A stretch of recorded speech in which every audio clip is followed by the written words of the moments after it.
الحمد لله رب العالمين والصلاة والسلام على سيد الأنبياء والمرسلين محمد صلى الله عليه وسلم وآله وأصحابه أجمعين. قال الله عز وجل في محكم تنزيله بعد أعوذ بالله من الشيطان الرجيم بسم الله الرحمن الرحيم. قل إن كنتم تحبون الله فاتبعوني يحببكم الله ويغفر لكم ذنوبكم والله غفور رحیم. ثنا و ستایش به خالق یکتا مالک ارض سماء، درود و سلام به سردار دو عالم امام الانبیا جناب محمد مصطفی صلی الله علیه و سلم. افتخار میکنم که با اتفاق همکاران عزیزم در تلویزیون نور با شما سروران در پربرکت ترین روزی سال قرار داریم و که او عبارت است از روزی عرفه. رب العالمین طاعات و عبادات و قیام و سیام و همه انواع اعمال خیری که شما سروران در هر جای دنیا با اون اعمال اسلامی و دینی سر و کار دارین، پروردگار به دربارش قبول و منظور بکند. و ما از شما سرورانی که همواره بدون ترک بیننده و دنبال کننده های برنامه های زیبا و دینی و اسلامی از تلویزیون نور هستید تشکر و تقدیر میکنم. خداوند در حسنات همه من و شما و همکاران عزیزمان در این تلویزیون حساب بکند. دقیقا عنوان برنامه امروزی پاسخی نور تجلیل از عید قربان هست. عید قربان خوشی که شما سروران و مسلمانان و دوستداران قرآن، دوستداران فرامین محمد علیه السلام، شما بندگان الله، شما رهروان و تابعداران محمد رسول الله صلی الله علیه و سلم در تمام اطراف و اکناف دنیا آمادگی ایثار و قربانی و فداکاری را از خاطر احیا نمودن سنت ابراهیمی دارین. مبارک باشد براتان، به همه ما و شما مبارک باشد. امروز زمانی که به اون میدان عرفات و اون حالتی که میلیون ها انسان در سرزمین وحی همه به یک صدا و به یک آواز لبیک لا شریک لک لبیک ان الحمد والنعمت والشکر لک لا شریک لک لبیک را از آدرس قنات و تلویزیونی جهانی مسجد الحرام و مکه مکرمه میشنیدم. انسان مسلمان در لباس خود نمی گنجد که الحمدلله رب ذوالجلال یک چانس دیگری را هم برمان مساعد کرد که امروز عزیزانمان در اون حرم مقدسی که امروز در جریان برگزاری مهمترین رکن حج اون عرفه هستند، اونجا قرار دارند.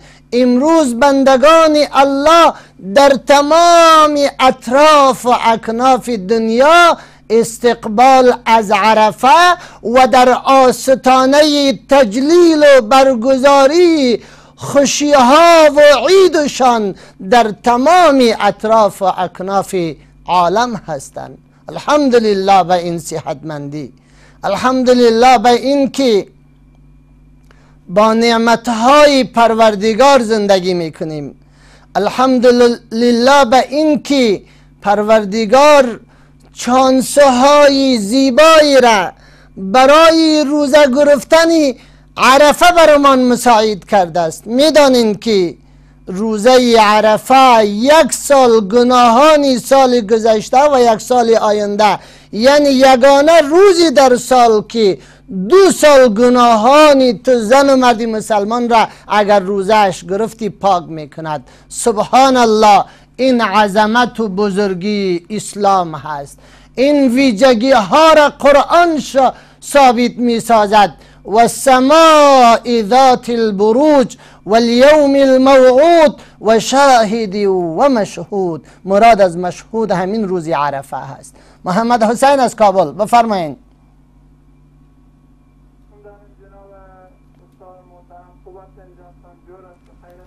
سلامت باشین برادری عزیزی. ما به برنامه پاسخ نور خوش آمدیم. کمی بلندتر صحبت بکنین، سوالتون ارائه بکنین. خوش باشین مولوی صاحب، بزرگوار ببخشین یک دو سوال داشتیم همین درباره همین مسئله روز عرفه و عید قربان. بفرمایین. مولوی صاحبا میگن که اگر کس به حساب نماز عید نتانه یا رسیده نتانه یا قربانی از این نمیشه، آیا این شرعی است یا نه؟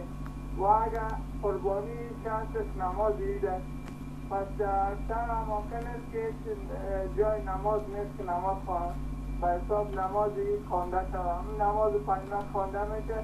یک بار معلومات بدین. و موضوع دیگه که مثال اکثریت از قربانی ما در مریضی کنگو، این مریضی به نظرتان توصیه سیاسی یا راستی واقعا چیزی هست و اگر کس به این مریضی کشته شود یا گرفتار شهید حساب میشه یا چی حساب هست؟ این با اکثر جهات ما پرسان کردیم یا ما را از دوستان خرید گفتیم این موضوع بود.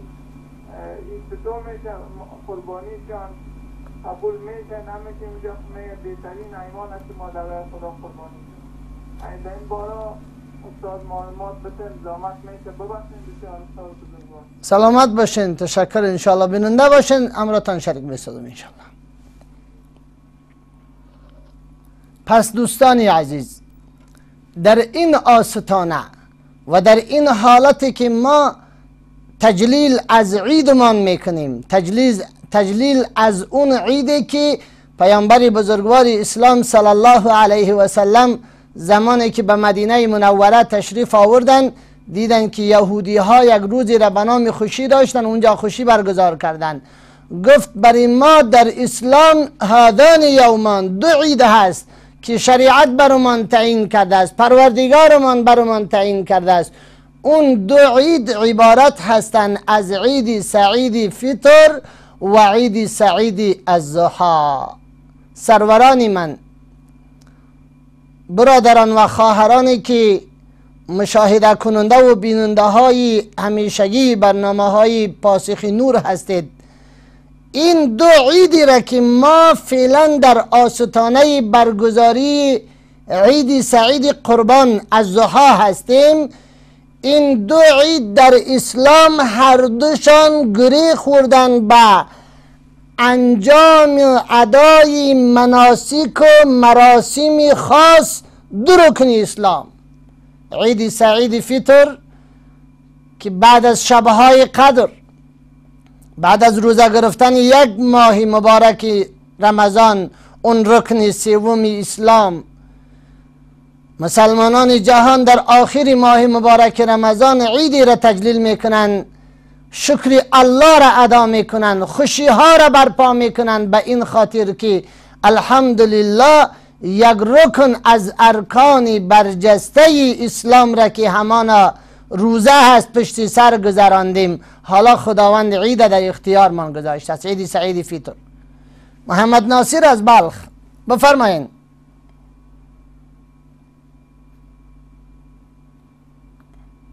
بله. السلام علیکم و رحمت الله. علیکم السلام و رحمت الله. محمد ناصر سے به برنامه پاسخ نور خوش آمدین. سوالتون ارائه بکنین. به خاطر ثوابت روزه عرفات امروز معلومات میدادیم. به خاطر ثواب روزه عرفه درست است؟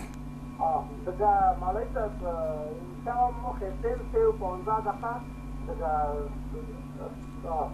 به خاطر 3 بجه شب گفتم خیستیم 3 و 15 دقیقه او خوردیم دیگه بلا آزان داد، مشکل هم نداره. به خاطر همین مولوی صاحب ما معلومات میتون براتون بیننده باشین. یک جان تشکر. سلامت باشین.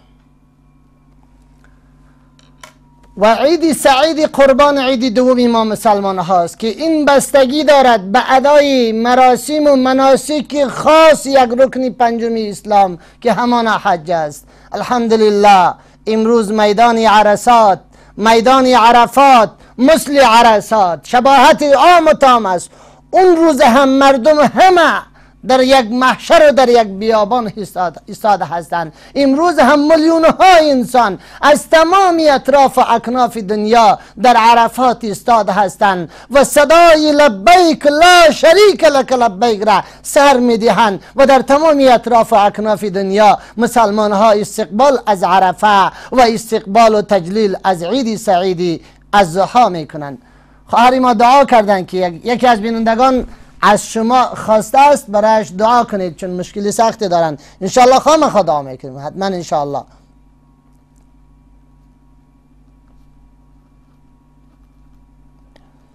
محمد حسین صاحب از کابل سوالشان این است که اگر کسی نماز عید به عید نرسد قربانیش نمیشه، آیا شرط صحت قربانی ادا نمودن نماز عید است یا خیر؟ نه خیر، هیچ گونه ارتباط ندارد و از شرطهای صحت قربانی اشتراک کردن در نماز عید نیست. نماز عید واجب به جای خودش است یا سنت مؤکد در جای خودش است، قربانی یک سنت ابراهیمی در جای خودش است.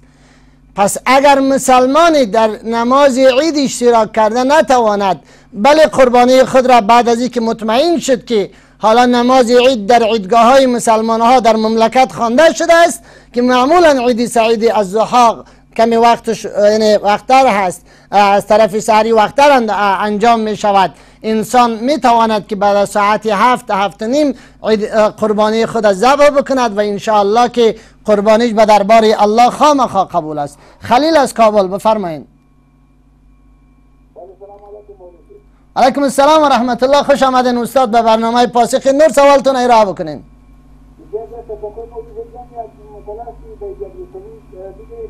وقتی که ابراهیم خلیل الله که اسماعیل قربانی میکرد و که گفتن دامد به جای قربانی شد، ما این قربان میکنیم که با صدری که گوشت شد در گوشت که خود دوی مثلا جنوبی فرده دارد که ابراهیم از گوشت امو گوسفند خو استفاده کرد یا نه که در هفته نمی هست؟ معلومات میتون براتون بیننده باشین.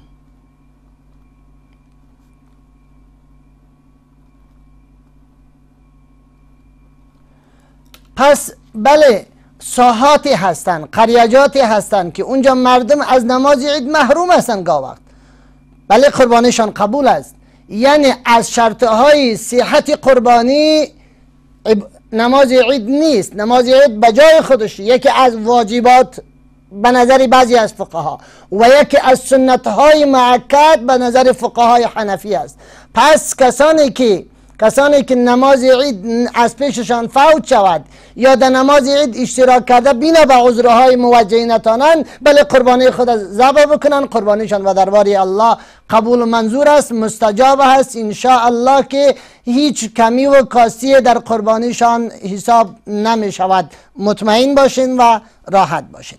سوال دومی که برادر عزیزی ما حسین از کابل کردن موضوع مرض کانگو که در این مرض اگر کسی بمره شاید نه، موضوع مرض کانگو یا دوستایی که به این نام از قربانی کردن ایبان میورزند، دوستای عزیز مسلمانان برادران و سروران دوست داشتنی من، موضوع مرگ و حیات به اختیار پروردگار است. معتقد باشین الحمدلله اعتقادی محکم و مضبوط امت اسلامی در سر تا سر عالم تلفات کووید 19 را کم ساخت، به این خاطر که مسلمانان معتقد بودند که مرگ و حیات از طرف الله است. اگر وبایی هست، اگر مرضی هست، اگر سببی هست، هرگاه خالقمان خواست و همون روزی را اجلی را که الله تعیین کرده است یک گپ با نمیشه، ما از دنیا می رویم. بناهن مرگی ما به پیش پروردگار است. ما به خاطر مردن نه از عبادت فرار میکنیم، نه از قربانی کردن فرار میکنیم، نه از نماز خواندن فرار میکنیم، نه هم از اشتراک در مراسم میلیونی حجاج جهان اسلام و غیر اسلام ابا میورزیم. لطف الله از کابل بفرمایید.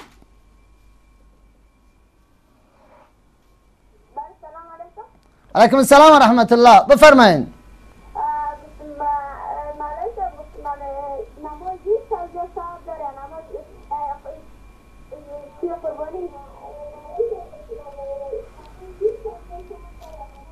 صدای تلویزیون تا پخش کن. نماز یه ثواب زیاد داره یا قربانی؟ اینا هر دوشان دو امر جدا جدا هستن، هر دوشان ثواب خاصی خدا دارن. با بوده قربانی کردن نماز عید کس ترک کردن نمیتونه و به خاطر نماز عید قربانی را کس ترک بکنه. هر دوشان ثواب خاصی خدا دارن و در مذهب حنفی هر دوشان اونا با سنت مؤکد حکم برشان داده شده است و یا به نظر برخی از فقهای دیگر واجب حکم وجوب برشان داده شده است. بنابراین این گونه سوال کردن کدام مفهومی را در اینجا حل نمی کند دوستی عزیز که آیا نماز عید ثواب زیاد داره یا قربانی ثواب زیاد داره. قربانی ایثار و فداکاری و تقوا و طهارت تو را به خدا نزدیک میکند، اثبات میکند. الله به گوشت قربانی من و شما هیچ نیاز نداره، به پوستی از او هم ضرورت ندارد. خداوند تقوای قربانی کننده را میبینه، خدا ترسی و ایثار و فداکاری و خشوع و خضوع قربانی کننده را به دربار الله نگاه میکند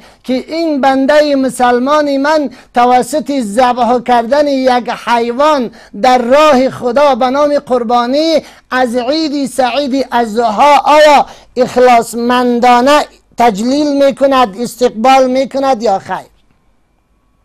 اشتراک در نماز عید احکامات خاصی خود را دارد. اشتراک در یکی از راههای تجلیل از عید سعید قربان و عید سعید فطر هست. اشتراک کردن در اون مجتمع مسلمان ها ثواب دارد، اجر دارد، ثواب دارد. انسان به خود به خالقش نزدیک می کند، ایثار و فداکاری خود را به پروردگار نشان می دهد و یکی از همون بخشهایی که ما مسلمان ها عیدمان را تجلیل می کنیم متفاوت تر از تجلیل ما مسلمان ها به غیر مسلمان ها و همین که ما عیدهای من را، خشوعهای من را به نماز و به سجده و به تلاوت و به عاجزی و انکساری به دربار پروردگارمان آغاز میکنیم. دیگرها به ساز و سرود و رقص و پایکوبی و به ناروایی ها آغاز میکنن. الحمدلله که امت اسلامی تجلیل هر کار خیر خود را با نماز و با عبادت و تقوا و طهارت می کند، با ثبوت وحدانیت خدا می کند. به همین خاطر است که قرآن می فرماید ان الصلاة و نسکی و محیای و مماتی لله رب العالمین. بگو ای پیامبر صلی الله علیه و سلم به امتیانت بگو که نمازی من، زندگی من، قربانی من، مرگی من همه خاص بری خالق یکتا هست، بری ذات یکتا و بری اون ذات وحده لا شریکی که خالق ما و خالق همه کون و مکان است. پیرامون سوال محمد حسین صاحب خدمتتان عرض بکنم که مرگ و زندگی به دربار الله است. از خاطر مرض کانگو، بله موجودیتش یک نوع ویروس هست، دکترایی را تثبیت کردن احتیاط شوه، وقایه صورت بگیره، اما به خاطر طرز از مردن به مرض کانگو از ایثار و فداکاری و قربانی کردن دور بشی. این دلالت به این میکنه که کاملا ضعیف العقیده هستی تو مسلمان. قطعا بله در بعضی موارد دشمنان دین دوستای عزیز میآیند به خاطر دور ساختن مسلمان ها بعضی شایعات پروپاگانده میکنن. حالا متاسفانه اینمی شایعات مرض کانگو که در ایام عید در آستانه برگزاری عید سعید اضحی به اوج خود میرسد، اینمی کمپین را در غیر عید اضحی مردم کم میکنن.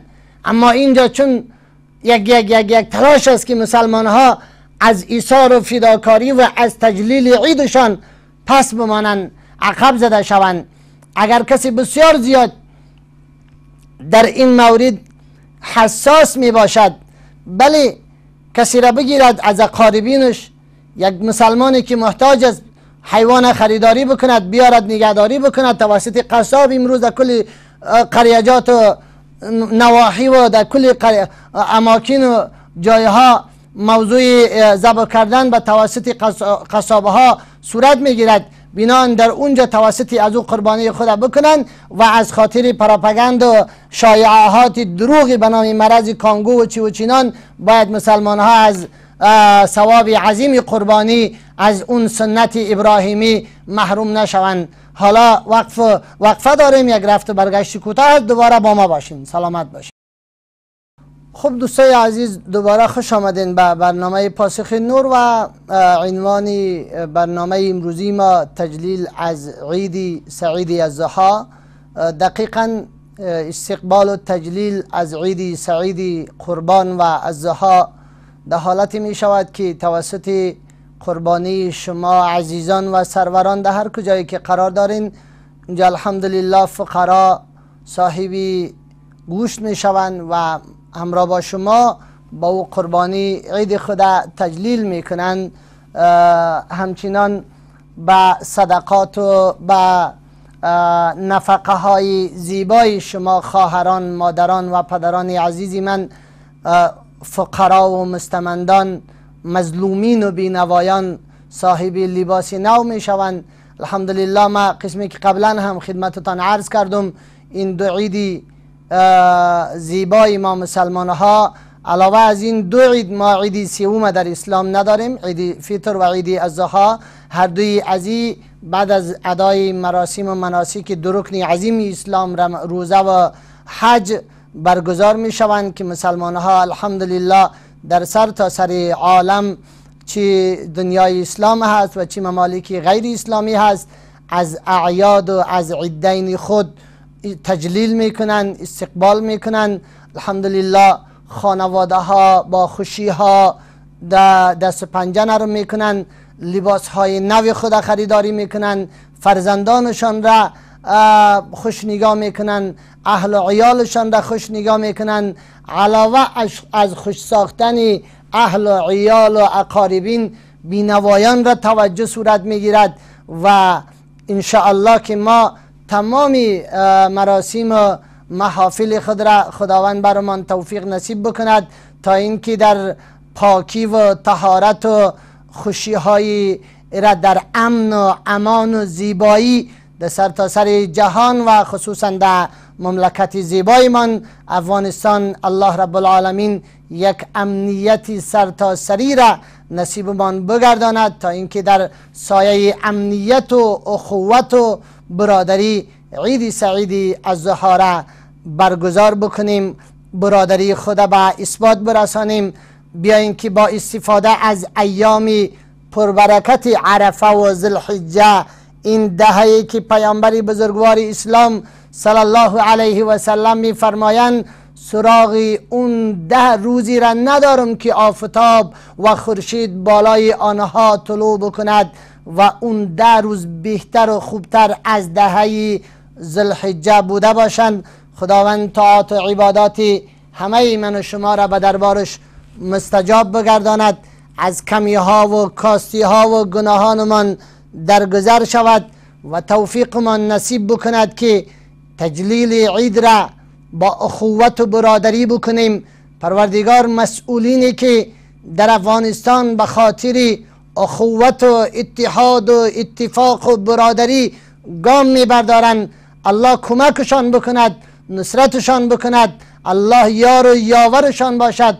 اونهایی که به خاطر داشتن قدرت و سیاست خدا نخواسته به تعصبات نژادی و قومی و سمتی و گروهی دست میزنند، الله هدایتشان نصیب بکند. در این روز عرفه دعای ما همین است که الله توفیقشان نصیب بکند تا اینکه به نام تعصبات، به نام مرضهای شومی قومی و لسانی و نژادی و سمتی ملت ما باز به یک درد و غم دیگر هیچگاه الله ملت سردچار نسازی. انشاءالله که ما هر کسی که هستیم در این سرزمین از شرق و غرب و جنوب و شمال گلانی زیبایی هستیم که هممان در یک بوستان و در یک گلستان و در یک باغ انشاءالله زندگی میکنیم. یکی با دیگر برادر هستیم، یکی دیگرمان را از دیگر برتریت را و جز تقوا و تدین و دیانت در چیزی دیگر نمیدانیم.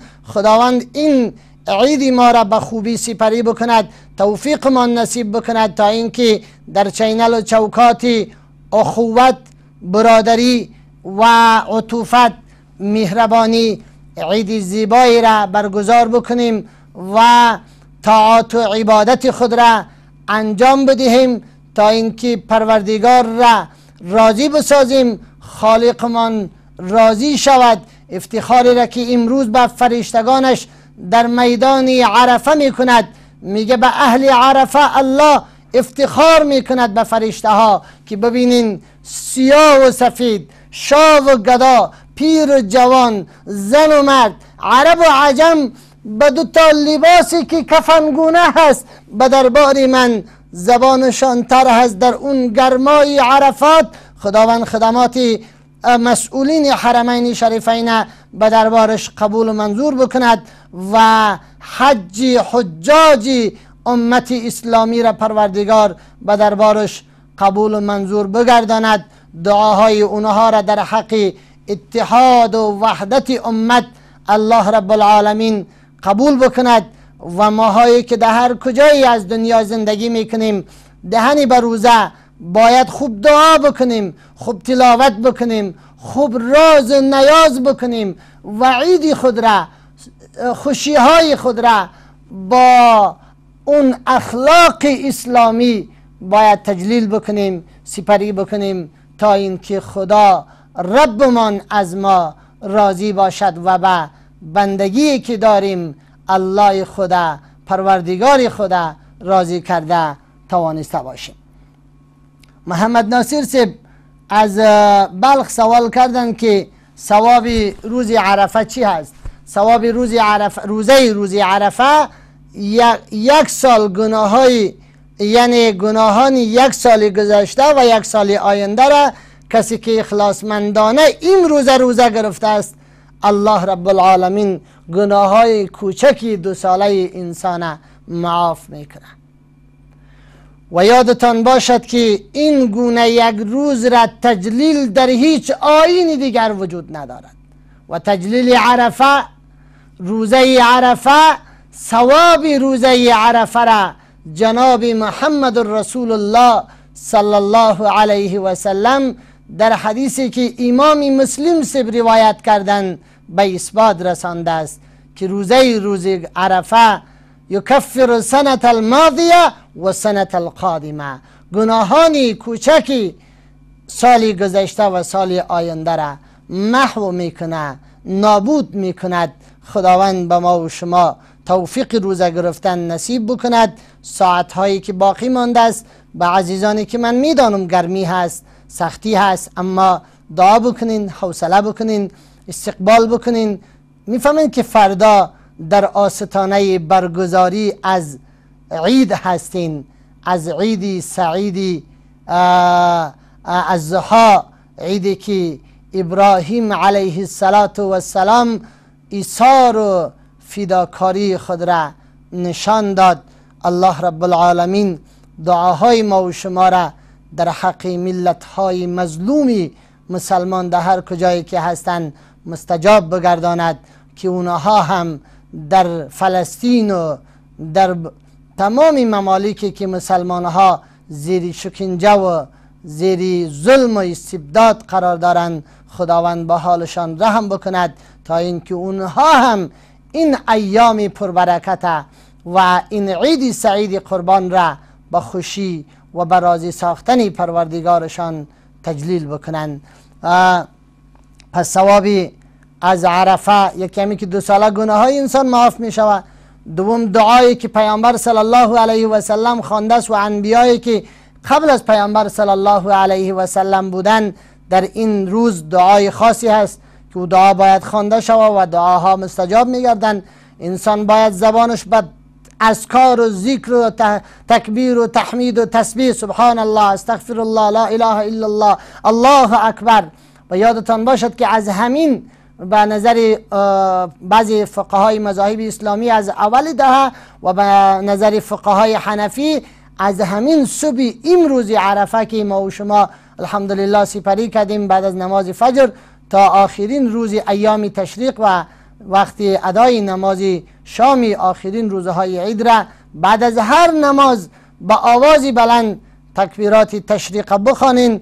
یکی از راههای تجلیل از عید، یکی از اسباب ویژه‌ای که ما مسلمان ها از عیدمان استقبال میکنیم، عید تجلیل میکنیم، همین خواندن تکبیرات تشریق هست. الله اکبر، الله اکبر، لا اله الا الله والله اکبر، الله اکبر ولله الحمد، الله اکبر کبیرا والحمد لله کثیرا وسبحان الله بکرة واصیلا. بعد از نمازها در هر حالت زبان زن و مرد مسلمان باید با این تکبیرات تر باشد و در صدد بیان توحید و وحدانیت خداوند بوده باشیم. التزام به نمازها با اخلاق، با عفو و گذشت و اخوت و برادری باید داشته باشیم. خالقمان را راضی بسازیم تا اینکه فردای قیامت پروردگار از ما و شما راضی شده باشد. همچنان دوستی عزیزی ما سوال کردن که ساعت 3 بجه صبح آب نوشیدیم، ملا اذان داد. دقیقا یک گپ خدمتتان عرض بکنم که چون متاسفانه اذانهای مساجد ما در افغانستان یک لیولی معین را ندارن.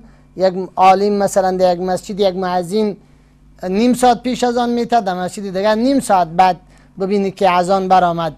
اینجا تفاوت نیم ساعت وجود دارد. بله ساعت 3 بجه که شما آب نوشیدین انشاءالله روزتان به دربار الله مستجاب است، خداوند قبول بکنه. دوام بتین تا وقت افطار دعا بکنین. یکی از بینندگان برنامه پاسخ نور خواست دعا کردن که مشکلات داریم، الله رب العالمین مشکل شما را، مشکل همه سروران عزیز ما را، مشکل امت اسلامی را رفع بسازد، آسانی ها و خوشی ها و خوبی ها را خداوند نصیبی همه من و شما بگرداند. بله همه ما و شما باید در وقت افطار بعد از نمازهای فرضی در اون حصه آخری شب باید دعا بکنیم، پروردگارمان را راضی بسازیم. پروردگار وعده کرده است که شما نیازی خود را، راز و نیازی خود را، داشته های خود را، آنچه که میخواهید به دربار ما تقدیم بکنین. ادعونی استجیب لکم، ما استجابت میکنم. بیاین که از صدق دل یکی با دیگر دعاگو باشیم. خداوند گناهان من شما را معاف بکند. خداوند روزها و طاعات و عبادات ما و شما را به دربارش مستجاب بگرداند. پروردگار عزیزان ما که مریض هستند، به سختی ها سردچار هستند، خداوندا جمله مریضای اهل اسلام را شفای کامل عاجل نصیب بکن. اونهایی که دیندار هستند الله رب العالمین دینهایشان را ادا بگردان. الله زمینه کار و روزگار برشان مساعد بگردان تا از مدیونیت خود برآیند. کسانی که بی فرزند هستند پروردگار فرزندان صالح و سالم برشان نصیب بکن. کسانی که به سختی ها سردچار هستند آسانی برشان نصیب بکن. اله العالمین به همه ما توفیق زیستن به زیر سایه اسلام نصیب بکن. تا وقتی که حیات به خیر ما هست با ایمان با اسلام ما را توفیق زندگی نصیب بکن. وقتی که مرگ بری ما بهتر است پروردگار از این دنیا ما را با ایمان ببری تا اینکه سعادتی آخرت نصیب من گردد.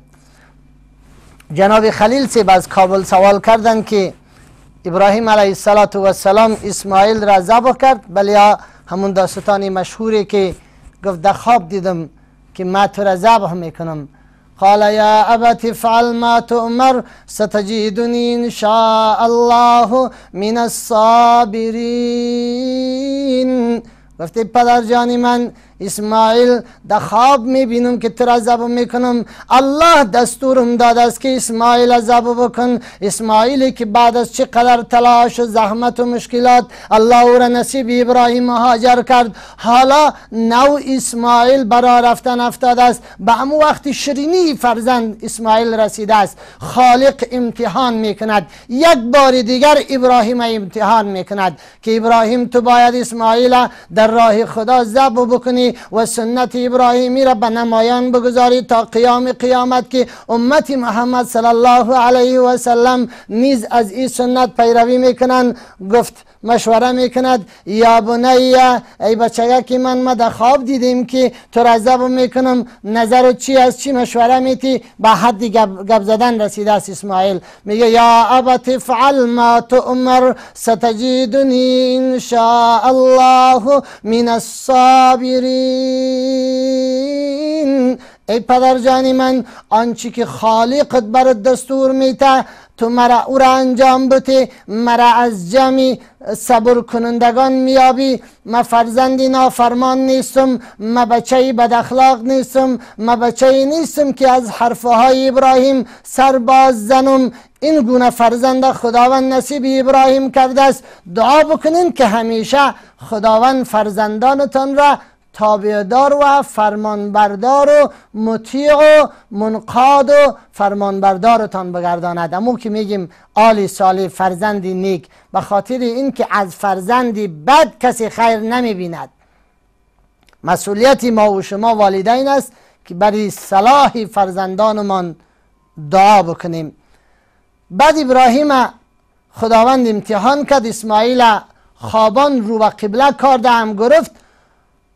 زمانی که خواست که چاقو را کشف بکند، الله از آسمان فریاد کرد که ابراهیم قربانی تو پذیرفته شد، حالا از به هیچ کبشین یقرنین، دو تا گوسفندی که شاخدار بودن زیبا و مقبول، یا را ذبح بکن و استفاده بکن. بله، از مورال قربانی کردن و از سنت قربانی فهمیده می شود که ابراهیم علیه السلام بود دو تا گوسفند ذبح کرد و گوشتشان از گوشتشان استفاده کرد، چون سنتی قربانی همین است.